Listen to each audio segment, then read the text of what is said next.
है अपने हक मांगने के लिए, इस चीज को हम बर्बाद नहीं करते। बाकी ये है कि मेरी कुछ कमेंट्स हैं। ठीक है, आपने कहा जी आपकी बातचीत हुई है, फोटो वायरल हो रहा है, हो जाते हैं आजकल। सत्य कहेंगे, सत्य लिखेंगे, सत्य चलेंगे।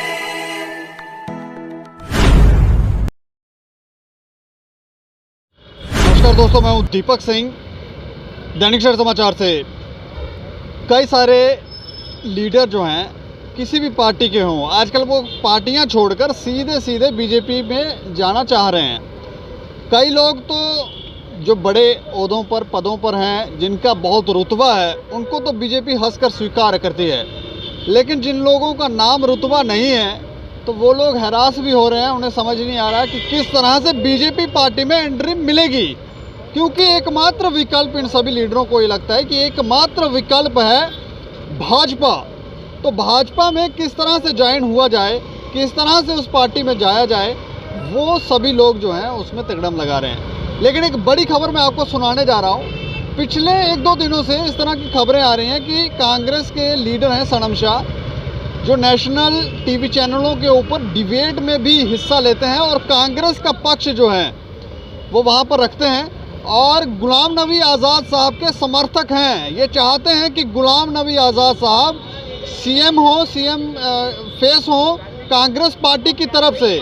लेकिन खबरें ये आ रही हैं कि ये कांग्रेस को छोड़ के भाजपा में ज्वाइन कर सकते हैं, भाजपा में जा सकते हैं। अब इसके पीछे कितनी सत्यता है तो हम नहीं जानते, लेकिन हमने इस विषय पर सनम शाह से बात की है, तो हम वो बात आपको सुनाने जा रहे हैं। और आप भी ध्यान से सुने कि आखिर सनम शाह कहना क्या चाहते हैं, उनके माइंड में चल क्या रहा है। क्या वो सच में ही भाजपा ज्वाइन करना चाहते हैं या फिर यहाँ भी राजनीति हो रही है। तो पहले आप उसकी बातचीत सुन लें। जी जी दीपक भाई, कैसे हैं? ठीक हैं आप? अच्छे से हैं? बढ़िया बढ़िया।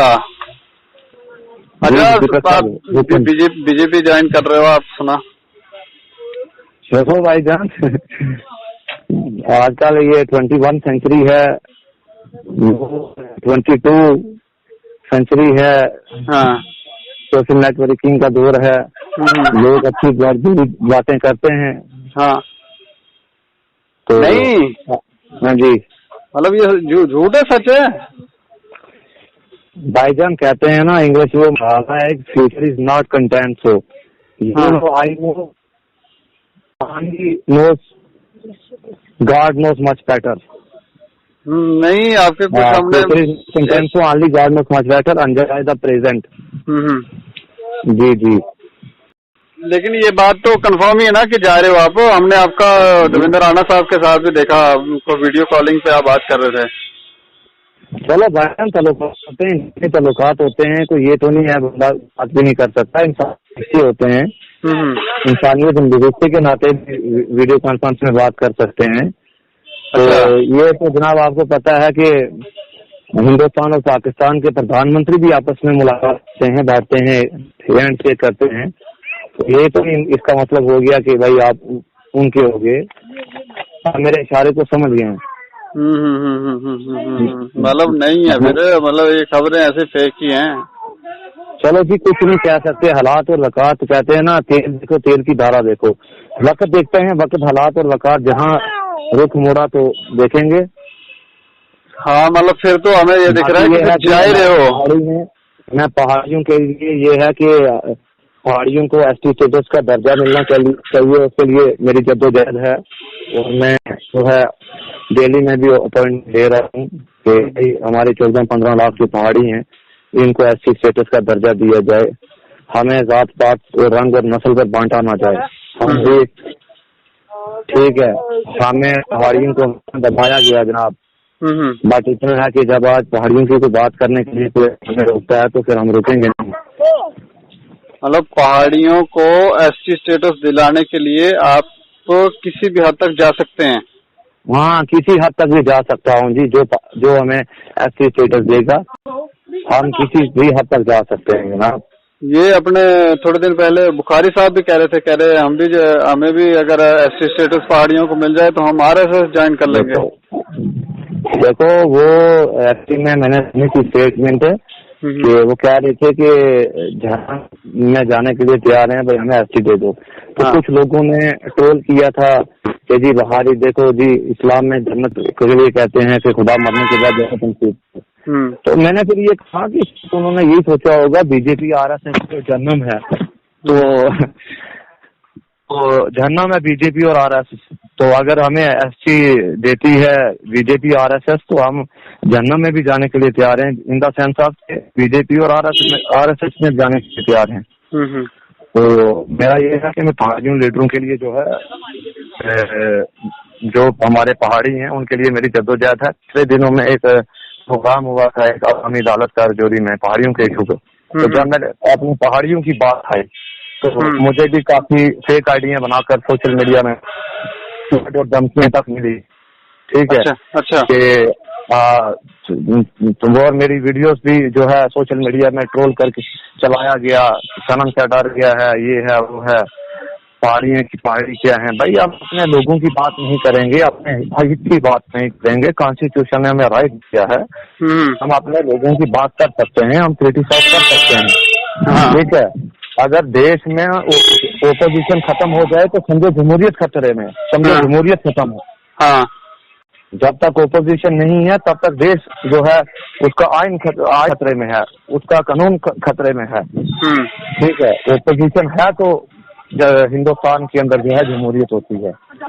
तो आज अगर हमें रोका भी जाता है अपने हक मांगने के लिए, इस चीज को बर्बाद कर। बाकी ये है कि मेरी कुछ कमेंट्स हैं। ठीक है। आपने कहा जी आपकी बातचीत हुई है, एक फोटो वायरल हो रहा है, हो जाते हैं आजकल क्या लोग। हाँ। नहीं तो मतलब आप कांग्रेस से नाराज ही चल रहे हो। घर परिवार में बड़ी चीजें होती हैं। मेरे लीडर जो है वो गुलाम नबी आजाद साहब हैं। तो मेरी कोई कांग्रेस में नाराजगी नहीं है। मैं अपना लीडर जो है गुलाम नबी आजाद साहब को मानता हूँ। नहीं तो गुलाम नबी आजाद साहब भी आने वाले समय में अगर एसटी स्टेटस मिल जाएगा तो वो भी फिर कांग्रेस में आएंगे? अरे नहीं, ये मैं नहीं कह सकता। गुलाम नबी आजाद साहब एक बहुत बड़े नेता हैं। नहीं, लेकिन अगर आप आओगे तो फिर और भी लोग आएंगे। और कौन कौन से नेता है जो ये सुमन बना रहे हैं? देखो जी, हमें कोई पता नहीं। मैंने आपको क्या कहा है, हर लीडर की अपनी सोच है। मैं अपने पहाड़ी कास्ट के लिए जो है लड़ाई लड़ रहा हूँ। ठीक है। मेरी विद इन डेज आप देखेंगे कि खुदा ने भगवान ने चाहा इंशाल्लाह सेंटर में बड़े लीडर से मुलाकात होगी और इसी मुलाकात भी होगी कि पहाड़ियों का उनका दर्जा मिलना चाहिए। बाकी ये है कि डांस करने से, रैलियां करने से, ठीक है, पहाड़ियों को उनका दर्जा नहीं मिलेगा। अगर भारतीय जनता पार्टी दावा करती है इस पे तो बिल्कुल जो है हम थैंक्स करेंगे। अगर हुकूमत बीजेपी की आज है, वो अगर हमें एसटी स्टेटस का दर्जा दिलवाती है तो फर्स्ट ऑफ ऑल सनम शाही होगा जो पहले उनका थैंक्स करेगा। जी जी। आपकी कौन सी रही बात तो गुलाम नबी आजाद साहब मेरे लीडर हैं, मेरे बॉस हैं। मैं आजाद साहब जी को अपना लीडर मानता हूँ। जो डायरेक्शन मुझे गुलाम नबी आजाद साहब की तरफ से आएगी, जम्मू कश्मीर में कांग्रेस, गुलाम नबी आजाद है तो जम्मू कश्मीर में कांग्रेस है। ये तो आप सब लोगों को पता भी है, मीडिया के बंदों को। तो अगर ये मेरे बारे में कहा जा रहा है, जब ऐसी कोई बात होगी, हमेशा नाक आंख के करीब होता है, इसको देखने के लिए भी शीशे की जरूरत पड़ती है। तो आप लोगों को खुद ही पता चल जाएगा। बट ये है कि पहाड़ियों कास्ट के लिए जो है हम लड़ेंगे। जो हम पहाड़ियों की लाशों के ऊपर इक़्तिदार के महल बन रहे हैं, वो अब सनम शाह जैसा नौजवान जो है बर्दाश्त नहीं करेगा, क्योंकि यहाँ के संविधान। बाकी जब भी कोई ऐसी बात होगी आपको खुद पता चल जाएगा। हमेशा आप कहते हैं शीशा देखकर चेहरे के दाग साफ होते हैं। ये आपकी कौन सी कॉन्स्टिट्यूएंसी है? जी मैं डिस्ट्रिक्ट राजौरी। तो सनम शाह की बात आपने सुनी। सनम शाह कुछ क्लियर नहीं कर रहे हैं। एक तरफ तो वो ये कह रहे हैं कि पहाड़ियों को एसटी स्टेटस अगर भाजपा दिलाती है, उनको इंसाफ, उनको जस्टिस दिलाती है, तो हम भाजपा में जा सकते हैं। दूसरी तरफ वो ये भी इशारा कर रहे हैं कि आज़ाद साहब उनका फेस होंगे, वो चाहते हैं कि आज़ाद साहब जो हैं वो यहाँ पर सीएम फेस हों। बात जो है वो समझ नहीं आ रही कि आखिर अब आज़ाद साहब भाजपा में आना चाह रहे हैं या सनम शाह सिर्फ भाजपा में आना चाह रहे हैं, या फिर ये सारे जो सारी ताना बाना है ये सोच समझ के बुना जा रहा है। और आने वाले समय में हम ये देखेंगे कि गुलाम नबी आज़ाद साहब के जितने भी समर्थक हैं वो सारे के सारे आज़ाद साहब के साथ भाजपा में ज्वाइन हो जाएंगे। कुछ भी कहना अभी मूर्खता होगी, लेकिन इतना बात ज़रूर है, ये जैसे इशारे कर रहे हैं कि 21वीं सदी में कुछ भी हो सकता है। ये भाजपा के लीडरों से बात भी कर रहे हैं, देवेंद्र राणा जी से भी इन्होंने बात की, इसके अलावा और भी लोगों से शायद बात की है, और पहाड़ियों के लिए ये उनके जस्टिस के लिए लड़ाई लड़ रहे हैं। ऐसा ही एक बयान अपनी पार्टी के जो फाउंडर मेंबर हैं अल्ताफ बुखारी जी ने भी दिया था। वो भी कह रहे थे कि अगर पहाड़ियों को एसटी स्टेटस मिल जाता है तो मैं आरएसएस ज्वाइन कर लूँगा। तो ये सारी कहानियाँ जो हैं वो ऐसा लगता है कि मेल खा रही हैं, और आने वाले समय में बड़े लीडर हो सकता है भाजपा में जाएं, क्योंकि इशारा तो इसी तरफ है कि आप पहाड़ियों को इंसाफ दिलाइए, एसटी स्टेटस दिलाइए, हम आपकी पार्टी में आ जाएंगे। आने वाले समय में क्या होता है ये तो वक्त ही बताएगा, लेकिन आपको क्या लगता है अपनी राय ज़रूर रखें और देखते रहें दैनिक सवेरा समाचार। मुझे और मेरे सहयोगी राजेश लोकोत्रा को दें इजाज़त। नमस्कार।